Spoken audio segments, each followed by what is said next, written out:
So good morning and welcome to the 2026 Community Outlook Breakfast. My name is Maggie Babbitts and I'm the president of the Rochester Regional Chamber of Commerce and Chamber Foundation. Guys, I won't be able to read anymore. It's an honor to have you all here with us as we come together to reflect on our shared progress and look ahead to the opportunities shaping our community's future. I will tell you, this is probably one of my all-time favorite events that we do every year. As when I was newer to this, it was a little daunting speaking to over 300 people. But when I was first with the chamber, I would get up in the morning, my kids were much younger, and I'd say, come on, we gotta get to school. I have to go feed 300 of my closest friends. In years past, so really, I know why you're all here, okay? You're really not here to hear me speak. You're kind of here to hear the panelists, but you're really here to see the short video featuring our community leaders. It's a wonderful way to highlight the voices that shape and strengthen our communities. Our unique take on the Washington Dream sketch by Nate Barassi. Hopefully I got that, Nathan. So let's cue up the video.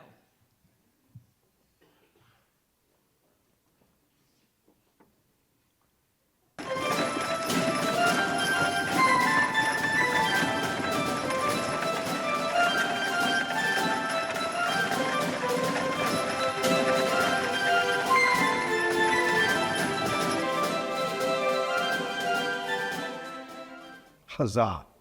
We have arrived. Look about you, my friends. This splendid land is perfect for settlement. I was beginning to think that our journey through that terrible Ohio territory would never end. Our new home.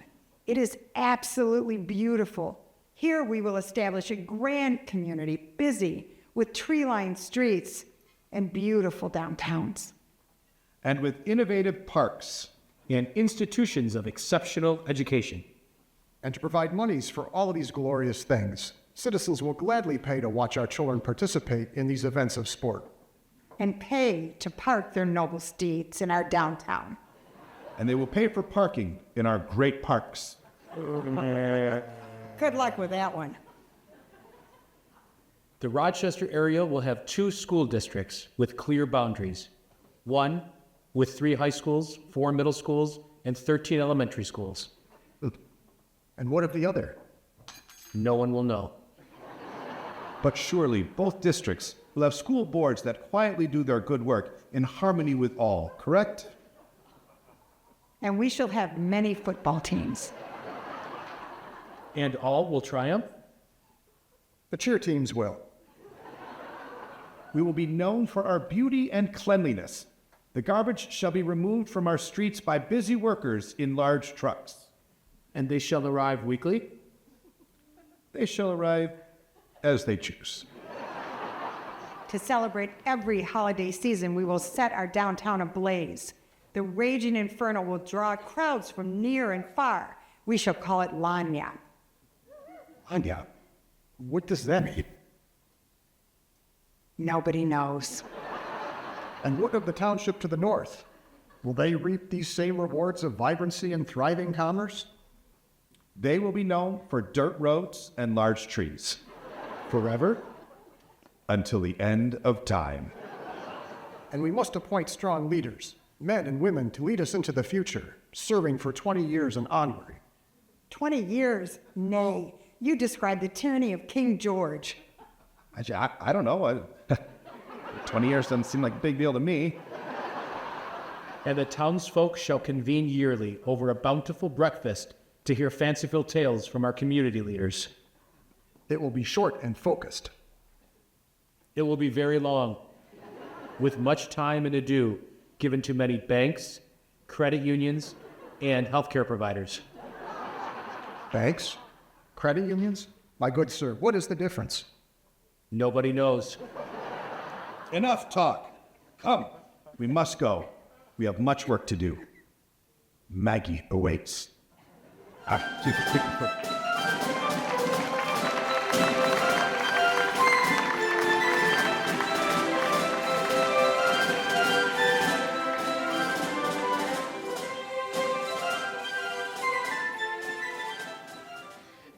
Special thanks goes to the team at the City of Rochester Hills for producing this video, and to all our panelists, and for them never failing to outdo themselves every year.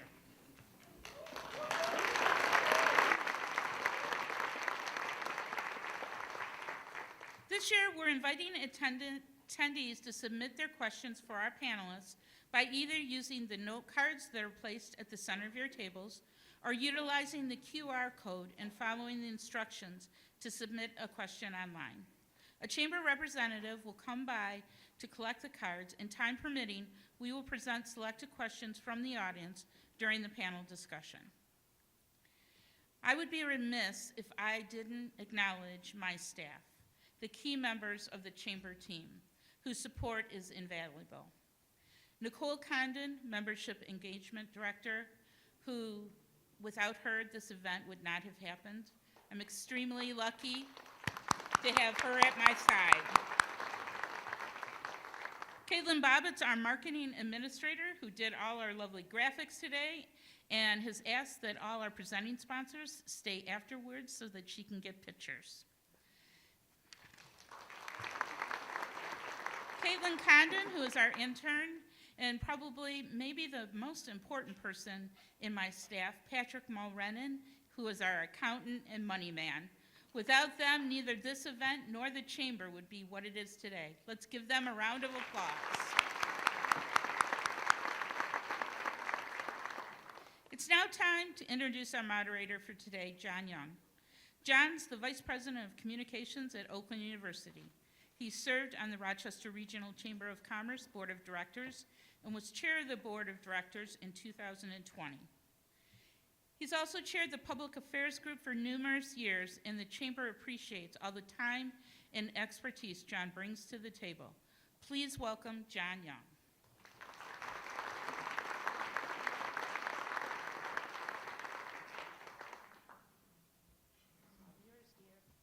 Make him behave. Make them behave. Yeah, I don't know about that, but we will try. All right. Let's get our leaders up here. I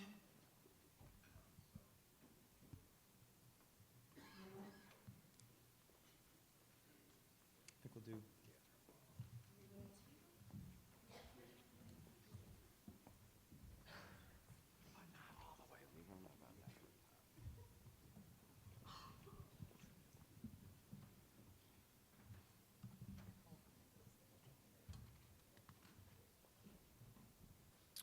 All right.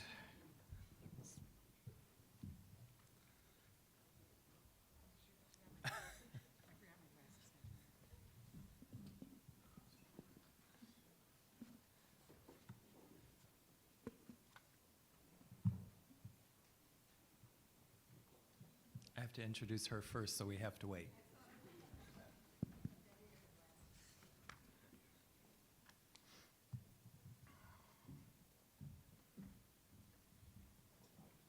Good, thank you. First, Mayor of Rochester. Mayor Debbie Jones is a dedicated community leader and longtime Rochester resident, contributing over 30 years of volunteer service, board involvement, and award-winning leadership while raising her family downtown with her husband. She has professional experience spanning small business ownership and 2 decades in national corporate sales, bringing both entrepreneurial and executive perspectives to her community work. She is an active public servant and engaged neighbor, and currently serving on the Rochester City Council through November 27 and voted in mayor in January of 26. So you had a whole month to, wow, all right. Next, Mayor of Rochester Hills. I heard something about 20 years, well, give or take. Mayor for 19 years. After his reelection in November of 23, Bryan has won 3 consecutive write-in campaigns. In 2019, Mayor Barnett was elected to serve as the 77th president of the United States Conference of Mayors, making him just the 6th mayor from Michigan to be president of the conference since it began in 1932. Mayor Barnett is a frequent national speaker on topics including innovative government, long-term sustainability, and economic development. He has represented Rochester Hills and Southeast Michigan on multiple international delegations. And now this year we're going to change up. We've got both school districts here, which is good. But you guys sat out of order. So, new to the panel is Superintendent of Avon School District, Dr. James Schwarz. Dr. Schwarz has been the superintendent of the Avondale School District since 2014.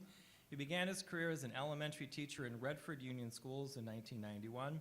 He has his bachelor's degree in elementary education, master in education and curriculum instruction, ed specialist in educational leadership, and a PhD in educational leadership from Oakland University. And Nick, now you're the veteran here. Nick won the First Timer Award last year for keeping decorum on the panel. Thank you for that. Representing Rochester Community Schools, Superintendent Nicholas Russo. He provides executive leadership for 13 elementary schools, 4 middle schools, 3 high schools, and an early childhood center. The school district employs over 1,900 people and serves over 15,000 students. He has an educational specialist degree in executive leadership from the University of Michigan. So now on with the questions. This year we're going to do some short questions first. Maggie calls them icebreakers, but so in 30 seconds, what recent big or small win has made your week? We'll start with our newcomer. Okay, I fell in December and, Microphone. oh, I'm on. Okay, in December, after the Christmas parade, walking into the Eagles Club, not going out, I fell. And so I had rotator cuff surgery. And it's been a long couple months as I've gone through it, but Monday was my follow-up appointment with my physician, and he said I was doing great. And then my first PT was yesterday, and they were extremely pleased with my range of motion. So I'm feeling encouraged, and I feel like it's a big win. Terrific. About a month and a half ago, I pushed Mayor Jones over as I was walking into the... trying to get into the Eagles Club, and it was Trying to get so slow. No, I just was looking at the tables, thinking of the kind of the theme for today and the course this year, 250 years. On Sunday, my brother and I went to one of the local establishments here that opened up early to watch the USA men's hockey team win gold, and so it was kind of fun to be surrounded by about 100 other residents early in the morning, a place that doesn't usually open up to watch America win the gold. I was at the Eagles Club. They opened up early, too. It's the theme there. You're Yeah. Eagles Club Live. There we go. All right. All right, well, my highlight for the week is actually tonight. We have our boys varsity basketball in the semifinals. They are playing Great. a district to the north in the woods. So we play Lake Orion, so we're looking forward. They suck. Lake Orion. We haven't been in the basketball finals in a long, long time, so that's exciting for us. Terrific. Nick? Well, since Jim took mine, I will say my win happened this morning. At our table, Jerry, stand up for a second. Jerry, owner of Nothing But Cakes, said as long as I'm superintendent, I get free cakes from me and my family. So I'm so thankful. I want to go again. Can I go again? My 8 kids will love you. Wow. Next year you should sit with the Sarah folks. Maybe they get a new car. All right. If you could instantly master one new skill, what would it be? Public speaking. So anyone that knew me in the last week, see, look at, I'm not even good at the microphone. So I've talked to everybody. I've had a lot of support from the city employees, people in stores. I've told I am nervous about this today. I'm not a good public speaker, so I would say that's a skill I like to master. And I'm sitting next to the master of public speaking, so how fair is that? No cards. No cards. So that would be the one skill I'd like to. And today is on the road to conquering that. So. Excellent. I would be a 6'3" scratch golfer who could speak fluent Spanish, and if you say it in one sentence, it's one thing. Wow. Okay. Hey, Maggie, next year we're going to skip these questions. All right, go ahead. Well, what immediately comes to mind is drywalling. Oh. Obviously, everybody. Yeah. So To put context to it, my wife and I are finishing a home in Sault Ste. Marie, and we're refinishing a house we bought in, so drywalling just sucks. So that's a skill that is just, I envy those drywallers. My skill, when I was younger, my parents made me play the organ, and if you're an 8-year-old playing the organ, that's not the most popular situation. But I'm sad now that I gave it up, and so if I could master a skill immediately, it would be playing piano. Oh, there we go. Okay, all right, those were the warm-up questions, but I think you all are quite warmed up. All right, so what we're going to do this year, we're going to do questions for the mayors first, and then we're going to shift gears and do the superintendents. Okay, so first question. National headlines about the economy are mixed, but real estate and business activity is hyper-local. Despite national sound bites about a slowdown, what are you seeing on the ground here in your city that proves our community is bucking the trend? Am I going to go first every time? Well, we can No, I'm rotate, kidding, but I'm we kidding. had a routine going there. I'm kidding. The national slowdown does not match what's happening in Rochester. Our home prices are up 10% year after year. Our property values since 2019 are up 75%. We have 300 new residential units under construction, and they have either been approved and are waiting to break ground. Downtown, we have a 97% occupancy rate, thanks to Christy Chavarro and the DDA team. We have 95% of them are independently owned, and so that insulates us from the national chains and some of the issues they've been having. Lanyap and Fire and Ice, during that period, we had 1.8 million visitors to our downtown. So how about that? So Rochester is bucking the trend with an increased demand for in-person shopping. DDA, as I mentioned, Christy Trevorrow, are opening up the Graham, which you've probably heard about. It is going, woo, yes. It's going to be a year-round farmer's market. And then the city is expanding the community house. We're building a skateboard park. We are reconstructing both of our municipal parks. We are creating a new park, Elizabeth Park. And so national headlines are not what we see happening in Rochester. Very good, thank you. I'm still shocked that your drywall thing didn't get applause. No, that's, Thought you hit them right where they count. We really mirror a lot of the same things that you see in Rochester. I think all of you probably know that. We live in an incredibly blessed community. While the state has struggled, in terms of population gain and even the national economy has slowed, Deb is right. What we see here is really impressive. I mean, our city grew about 7.5% over the last census, when a state that grew less than 1%, and a county that grew about 2%. So more and more people are coming to be a part of this family, which is great. And that's what we see in both the residential side and the business side. We are mostly built out in our community, so we don't see a lot of new homes and new home construction, but we did have about 100 new homes built. One thing that's interesting, I think, even among this probably relatively knowledgeable group, we had on average 2 new businesses move to the city of Rochester Hills every week in 2025. So 2 new businesses a week. So many thanks to the chamber and all of you who are spreading the good word about what's happening in this community. So there's lots of reasons. I mean, obviously we're tuned into the national economy. I think you used a great word. We can't be immune to what's happening, but we can try to insulate ourselves as much as possible. That's what happens. The good work that you all do in creating jobs and being on the innovative side of technology. We're proud to be the home of more robotics made in our city than any place else in the country. And so that's, we tie ourselves to these industries and really work hard to make sure we're aligned there. So we feel very optimistic about where Rochester Hills is going. Great, thank you. Second question.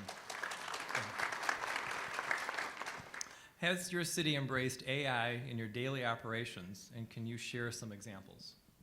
Okay, yes, we certainly have. Our finance director, Anthony Maggio, he is a national speaker on AI, and he even has a podcast. So we are in it deep. It is used every day in our finance department. Staff is being trained on how to use it responsibly. AI chat box has been on our website for years, and that's when residents can go on the website, get permits, ask about city services, meeting schedules, utility questions, 24/7. So they don't have to wait to come into the office between 9 and 5. Staff uses AI to draft budget documents, analyze financial data, research grants. The city has used a tool called Notebook LM, where you upload city ordinances, policies, meeting minutes, and AI becomes an instant reference guide. We have mapped out AI use cases across all the departments. Building and planning is using it for permit pre-screening, DPW for work orders, park and rec for programming. The key is being intentional. Let me ask a question. How many of you have used AI this week? Raise your hands.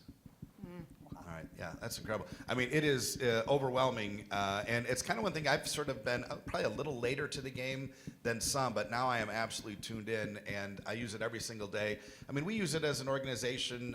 You know, the Hills Helper. If you go to our chat, it's a chat box that's on the front page of our webpage. Answers about 80% of the questions now that come into City Hall.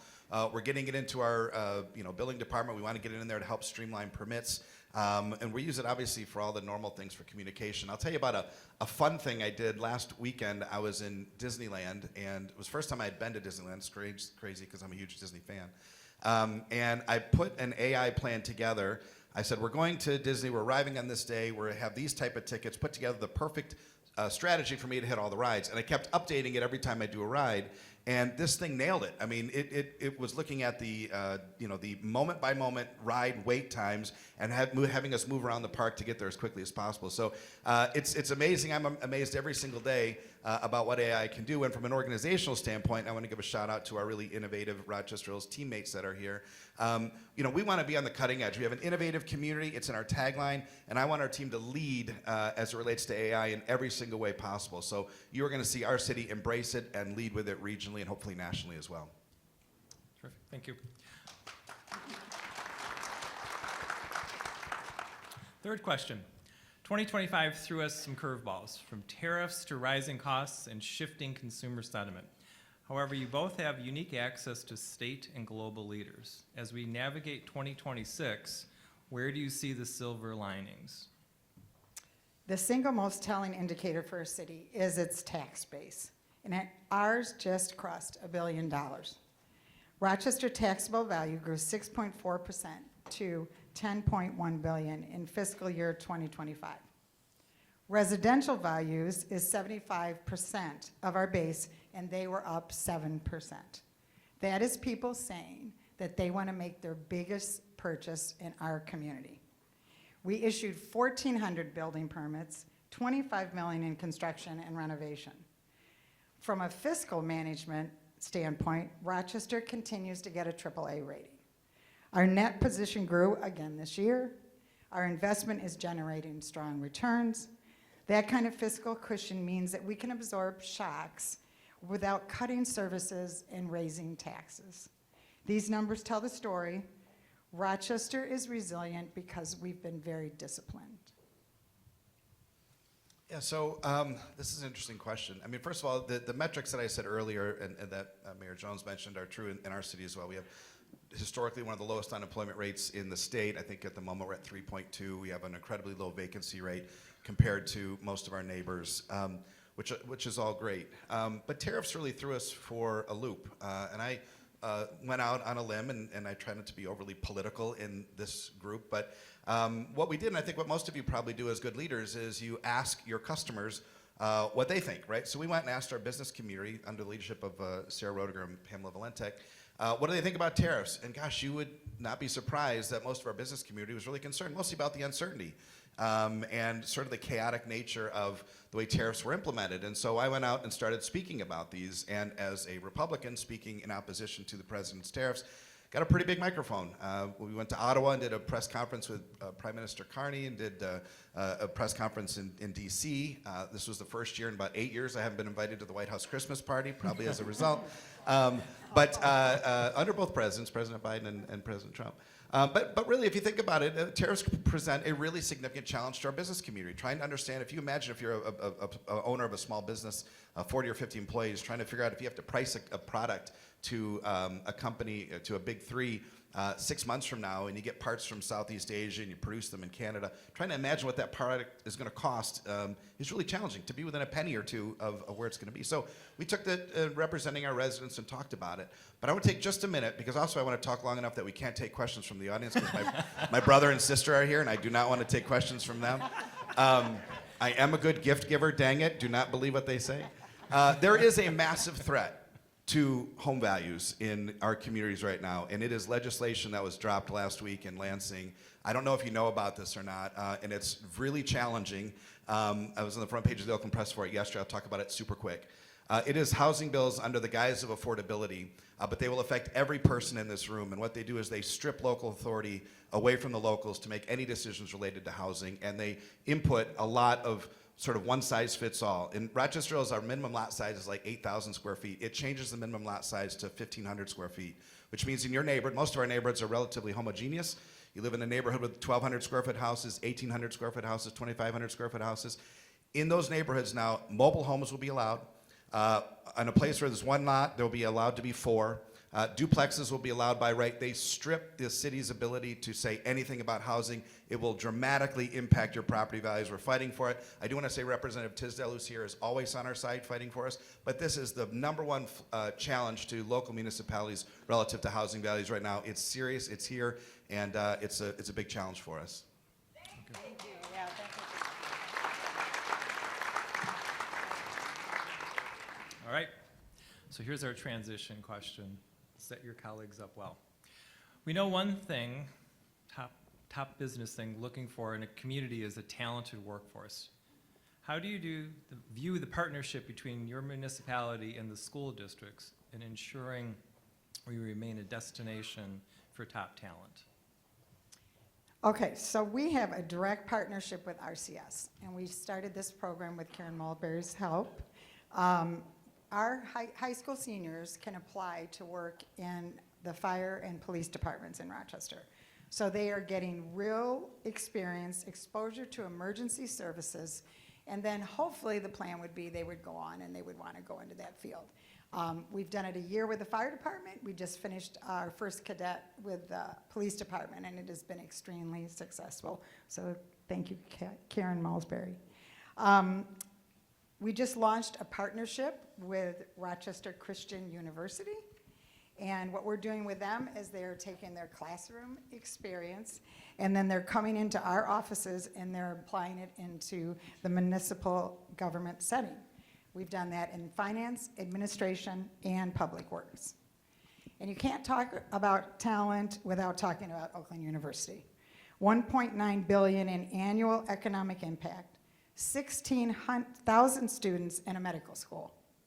And OU graduates stay in the local area more than most colleges. We are not just educating them and sending them away. They're feeding talent directly into our local economy. Oakland County's Oakland 80 initiative aims to get 80% of the adults to a degree credential by 2030, and OU is driving that engine. So the partnership is real and it's active. Fire and police departments, Oakland University internships, a world-class K-12 system, and a major research university. That's talent pipeline from 14 to PhD, and it happens all here in Rochester. Rochester Hills. We cut you off. Sorry, we cut you off. Jim and I, we're kind of partial to the OU pipeline, aren't we? So a lot of you have a most important, you might not admit this, but you might have a most important customer, a client that you really value because of their impact to your business. And for us, it really is the school district. I would challenge you to think in your mind across the country of a location where there's a really successful city and a really awful school district. or vice versa, a really awful school district and a really great city, maybe I said those the same way, they don't exist because they have to work in partnership together. And so I am these two's biggest fans and supporters, and they both sit on my business council. We work together in any way we can. We bounce ideas off each other. We make stupid videos together. We do all sorts of things because I know that I really can't be successful if either of our school districts lag behind. And so they know that they always have a partner in me personally, but also in the city. Anytime that we can promote, that we can support, that we can stand alongside, we do that because we recognize when we ask a statistically significant survey of our residents, why do they move to Rochester Hills? We've done this every couple years back to the 1990s, and they usually say one of three things: the geographic location, which I can't do anything about, the natural features of our city, which we're doing a lot about. We have a crazy, awesome new park, the coolest new park coming to Southeast Michigan that we built this year in Nowicki. And the third one is the school district. And so I better listen to that, right? The reason they come here is because we created a community with great amenities, a safe community with great neighborhoods. You know why? Because people want to raise their kids here. And if there's a terrible school district, they're not going to stay. And so we recognize that our success is inextricably linked together. We want to support both districts as much as we can, and we're proud to partner with them. Very good. All right, thank you. All right, we're going to switch over to the schools. So this first These question. guys suck. I think next year we're going to have more space in between the chairs. Maggie, that's for next year. Write it down. Thank you. All right, this first question, I read it again yesterday, and Robbie, we packed a lot into the first one, so I'm going to read it slowly, let you guys breathe, because there's a lot in here, and you can take as long as you need to answer it. Okay, what programs are in place in your district to ensure students are ready for college or the workforce upon graduation, and how does the curriculum align with the current skills necessary to fill employment gaps? Well, to quote Yeah, the video, no one will know.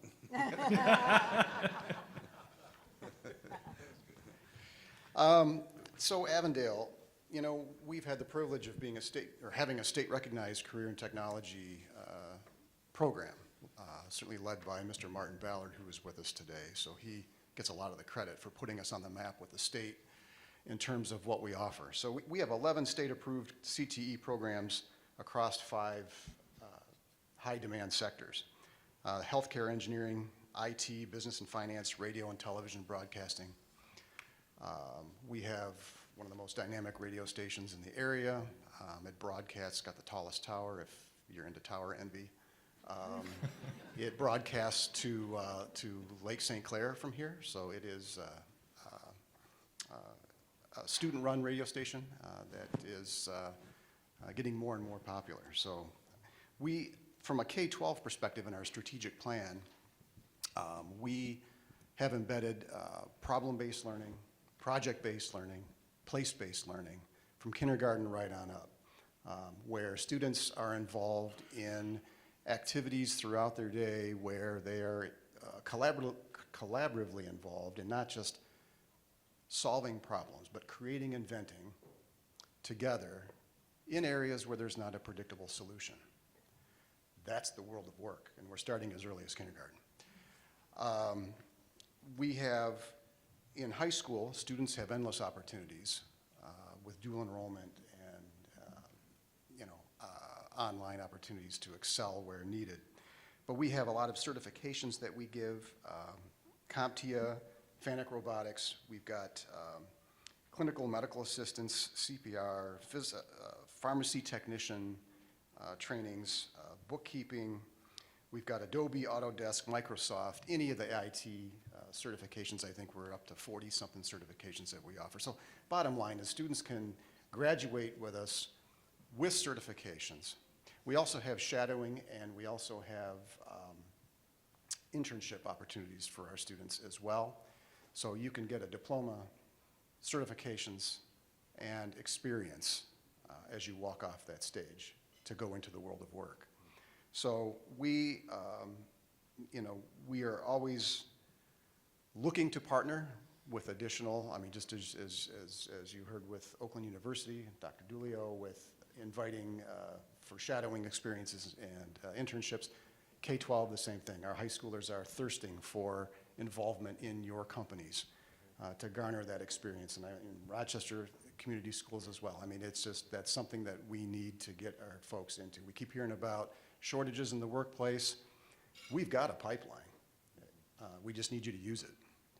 So, Yes, I can't tell if I like going last or hate it because, you know, there's been a lot of things said that I can repeat, right? Besides the student-run broadcast center, I think it's just ditto, right? We have a lot of certifications, licenses that the kids can get while they're in school. I think what I'd like to share is that it's about not only the programs and curriculum, but it's kind of how that comes together in teaching and learning. Because as things develop and change in AI and things that come out that we have to adapt to, it's really critical that we do that. And we're hearing from the business community on what that is and from our local university and what those things are. Because, you know, for 20 years, for example, we really pushed coding. And now there's a little bit of coding that's needed, but really it's about how do we leverage AI, right? That's one of the things that I want people to understand is that unless we are evolving to meet the needs of what the community needs, we will be lagged behind, and that's something that Mayor Barnett just said. The offerings really is about, we will create that based on what you need. For example, we're offering AP cybersecurity starting next year. That's huge, right? And so we're trying to meet the needs of what's happening in the community. Okay, you guys each kind of answered the second question, so I'm going to put it out there and let you maybe expand a little bit. And that's about, when we think about artificial intelligence as it impacts the way we do business, how are schools preparing students for the future? You both touched on it. If you want to take 30 seconds more each, go ahead. Thanks, John, for letting me go first. all right, well, All right. Coin toss, who wins? Yeah, go ahead. all right. So we have, you know, AI is something that is very important. It's developing, it's evolving, and it's important that we get our students involved in that, in the activities surrounding that and using it as a tool. We have in our district a dedicated gifted and talented coordinator who is also an AI strategist that works with professional development throughout the district with teachers in using AI for their lesson plannings and test and rubric creations and all of that stuff. But we also, in our teachings with students, teach students how to responsibly use AI. So there's ethics, you know, there's real-world applications involved with those AIs in their project-based learnings that I spoke to in the earlier question. We have a student-led AI task force that is comprised of middle school and high school students that teach each other about AI and actually teach our teachers. We have professional developments that are run by our students. Yes, run by our students for our teachers to learn about AI and how to further it in the curriculum and embed it. And of course, vet new tools and all of that. So, you know, we are, I'll say very quickly, generating, you know, AI integrated workspaces within our project-based, problem-based, place-based instruction. And again, kids are using AI starting now in lower elementary. Yeah, so when I came to Rochester about 20 months ago, one of the very first things I did in the first week was to give our charge to our cabinet to create an AI task force that was not only K-12, so representation of students and teachers, but bring in parents and community members on that committee as well. It was in order to create policy for usage, a lot of what Jim said, not only ethical, but what are the products that are out there? As those evolve, we have to continue to evolve with it.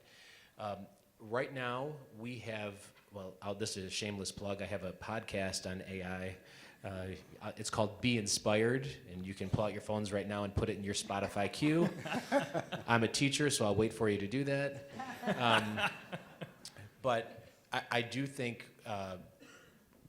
so we have this task force, and to not only implement the policy and administrative rules and regulations, but it's important that policy that task force continues for years as things develop and evolve. Just this week, there was a national article on schools. It says, AI in schools, you're basically on your own. And so what Jim has done and what I have done is done that on our own, right? There's no special magic wand that's going to give us policy that's going to say this is exactly what you do. But one of the things we want to be really mindful of is the academic integrity on the student side. You know, when kids use AI, yes, teachers can sniff that out. They can say, did you really do this on your own? It's really important that we're not punitive and that we're teaching them that this is not what to do, but this is how to use it as a tool to enhance what you're already doing. So it's not just, that's bad. If we're gonna be a learning institution, we want to teach them how to do this, because when it comes test taking time, they're not ready. And that's one of the big woes with students when they put something in AI and they get their work done and then the test comes and they're like, oh no, right? So as AI evolves, our task force that we've created need to evolve as well and measure what's working, what's not working, what's new, how do we infuse it, et cetera. Very good. Actually, Dr. Dooley, we may want to connect with them as we bridge from K-12 into university life. All right, one more official question, then we get a couple from the studio audience. You both mentioned partnerships with businesses. I think most folks understand the benefit to the student, but talk about the benefit to the business or the organization from having students and student interns. Well, I would say that, you know, from an employer perspective, you know, you've got access to credentialed, workforce-ready students. You've got reduced onboarding and training time. You have lower hiring risk and sustainable local talent pipelines right here in your community. Yeah, I think the benefit to us is that in a public school setting, there's students who are going to take multiple different paths when they exit high school. So having the opportunities of dual enrollment for college, and you know, how many AP courses can I take so I can skip out of my freshman year is not the only thing we're serving. We're serving students who want to go into carpentry, into things like that, and getting the licenses and certifications right then and there so that they can go right into the workforce. It's a benefit for our students, right? They don't feel left behind in any way. They feel like I'm a part of this community. Yeah. Do you teach drywall too, maybe? Drywalling. Drywalling. Just mudding and taping. Yeah, I don't hang it. Oh, okay, all right, okay. So superintendents have a question from the audience, and mayors have one that I think one of your staff probably wrote, but that's okay. All right, so we'll go with superintendents first. Somehow I knew this question would come up. Do you support the new law restricting cell phone use during the school day? How are you planning to monitor and implement this? Nothing like going from 30,000 feet down to 5 feet, but. So we love it. From an administrative perspective, I can tell you we worked with Mr. Tisdale on the bill that was just passed into law. He made some visits to our middle school, which is bell to bell, no phones. The author's in the room.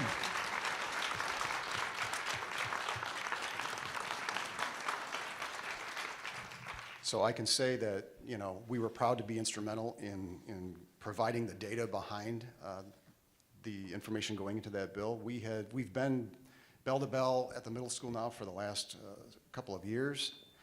And we've seen such a reduction in discipline from a cyberbullying perspective, from just a taunting perspective, from a distraction perspective. We have seen an increase in academic achievement because of, and actually now, kids actually are learning social skills where they have to talk to people. Believe it or not. Believe it or not. We, you know, it used to be you'd walk through a school cafeteria and there'd be 6, 8 kids at a table. No one's talking to each other. They're all talking on their phones like this, and they're sitting right across from each other. They're texting each other when they're right across the table from one another. Now with no phones, they actually have to talk and learn social cues and understand gestures and body language and things they never had to learn before.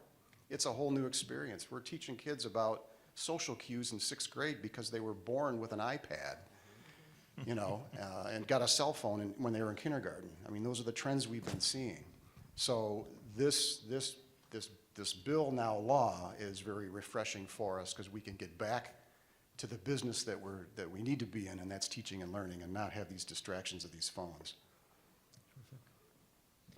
I don't have much to add. We've been having we put this in practice, not necessarily bell to bell, but during instructional times. So kids at our secondary level have had this experience in Rochester community schools. But now that it's law, and I do thank Rep. Tisdale for this, and I mean that. The only thing I don't thank him for is that he used to text Jim and I during Face the Nation and Meet the Press, and that's the only time I watch TV. So I wasn't real happy about that. Prime drywall thinks- time for you, isn't It it? was, yeah, I'm on the ladder, yeah. All right. Yeah, Thank you. Okay, for the mayors, is there anything that we didn't ask that is important to each of your cities? We'll let Bryan go first. That was yours. I don't know. Yeah, I mean, listen, I want to, we have a great partnership. Anytime you do something well, you understand in business, you understand in education, you have to have a good team. We have a great team, and I see many of our members of our city council here, and I give them a lot of credit because we're able to really focus on moving forward. We are the only debt-free city in Michigan, anywhere near our size.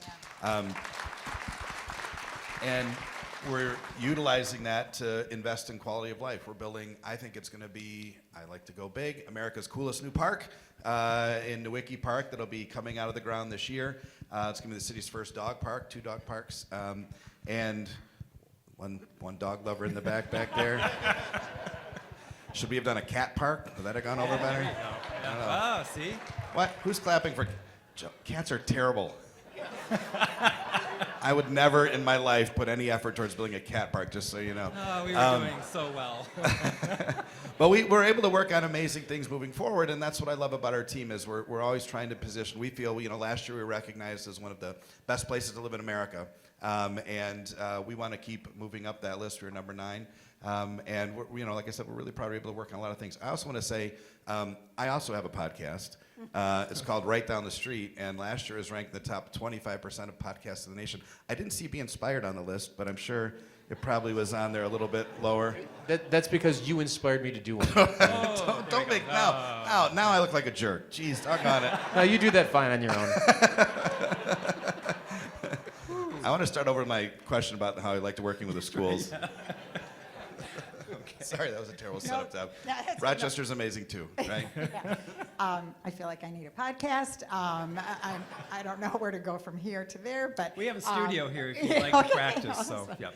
I guess I just want to build on that, but also add that the partnership between Rochester Hills, Rochester, and now I'm getting more involved in Auburn Hills and Avondale is something I think that's very unique to our area. In fact, citizens don't know if they live in Rochester or Rochester Hills, so we're that one.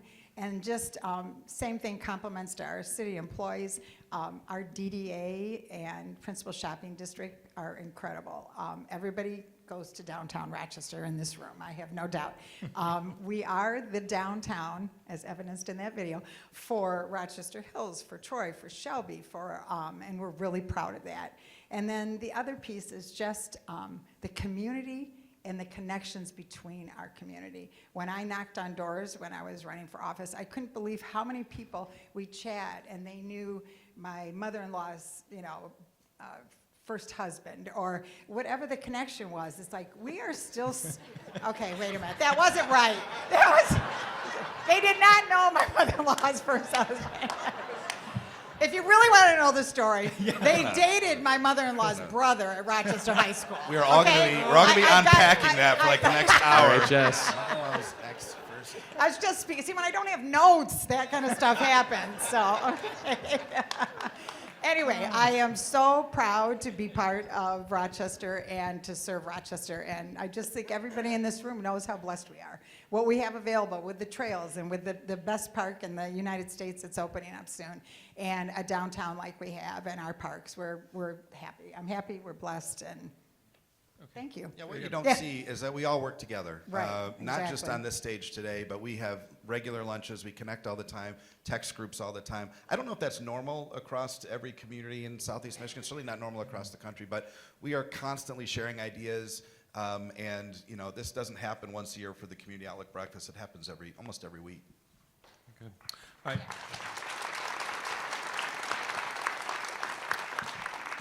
I'll give the same opportunity to superintendents. Any last thing you would like to say to the audience?